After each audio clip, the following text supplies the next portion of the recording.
All right, Pops, car dealers have multiple things to be worried about: rising prices, interest rates, things that make business difficult. They also have to be threatened by their own partners, the OEMs. Not partners, not partners. Their own not partners. They're just a manufacturer. They're not partners. Those partners aren't stroking checks at the end of the year to make you whole if you're bleeding red. Here's the deal. So multiple states, dealer associations are lobbying for laws to be passed to strengthen franchise dealer laws and the structure of an independent dealership group or dealer body to sell vehicles. Yeah. There are multiple states. They are Virginia, West Virginia, New Jersey, Florida, Texas, Colorado, California, and Mississippi. All these states are looking to pass laws, the dealer associations are looking to pass laws to preserve the dealerships and really set up a bit of a fight between OEMs and car dealers. What is your take on this news? And then also, can you just share some stories from your experience? Why are we starting to see such frustration and anger and animosity between the dealer and the OEM? Well, first of all, the anger and the animosity has been there forever. Yeah, gotcha. Okay, the manufacturer is really not the dealer's partner.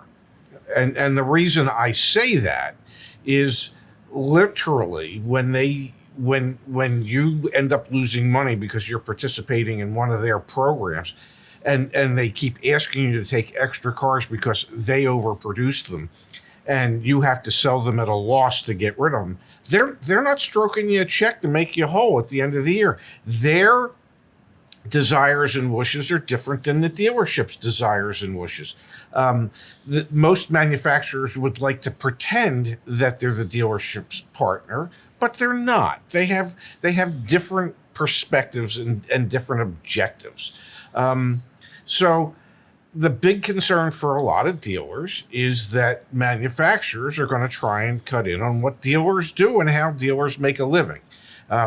Dealers say, well, we understand that manufacturers want to improve the consumer's experience, and well, we as dealers, we do as well.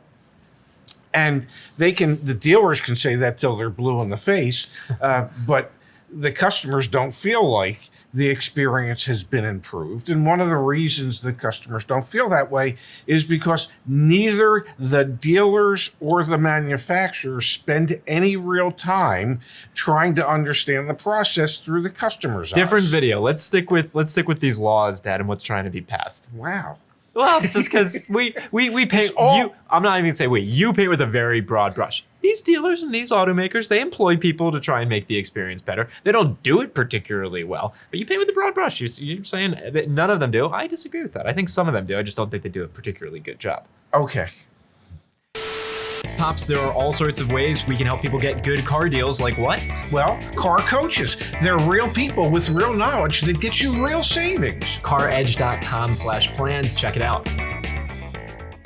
Now, these laws, Dad. Yes. General sentiment in these laws.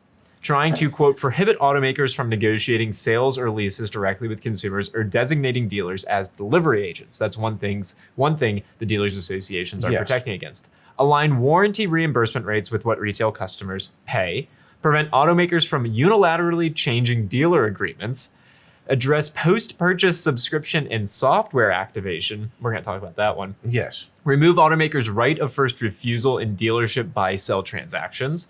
Give motor vehicle dealer associations standing to challenge automakers' practices with state administrative bodies. These are the 6 different areas that are the general topics that dealers want to dig their heels in.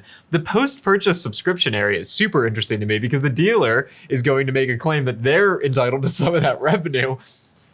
They're going to make that claim based on the fact that the components were already in the car when they sold it. And so why shouldn't they be able to participate in some of that revenue moving forward? Fair claim, unfair claim, I don't know, but that's going to be their position.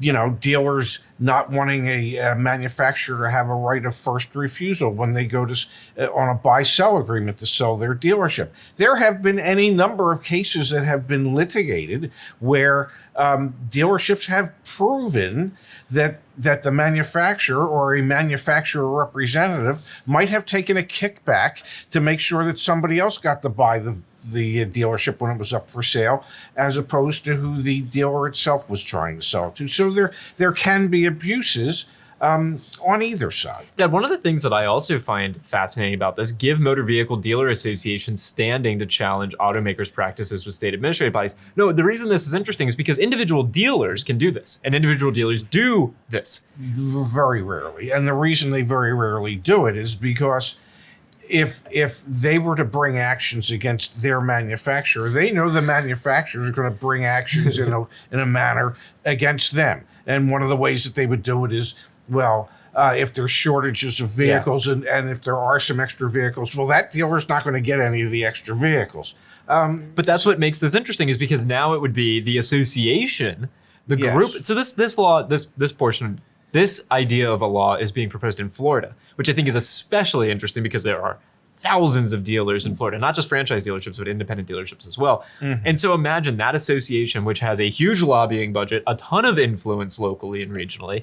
Imagine them going head to head. Hey, OEM, you want to do this? Volkswagen with your Scout brand, you want to do this? You are going to have to go through us, the entire association, not just our individual dealers. I think, again, this is an example of digging heels in and trying to build some strength in numbers, to protect their interests and protect their rights. Yes. No, I get why they want to do it, because, the individual dealers don't want to make those claims because they don't want to fall out of favor with the manufacturers. Manufacturers control the lifeblood of a dealership, and that's called the allocation. If you're a dealer and you can't get the cars and the trucks, well, you're not really a dealer then, are you?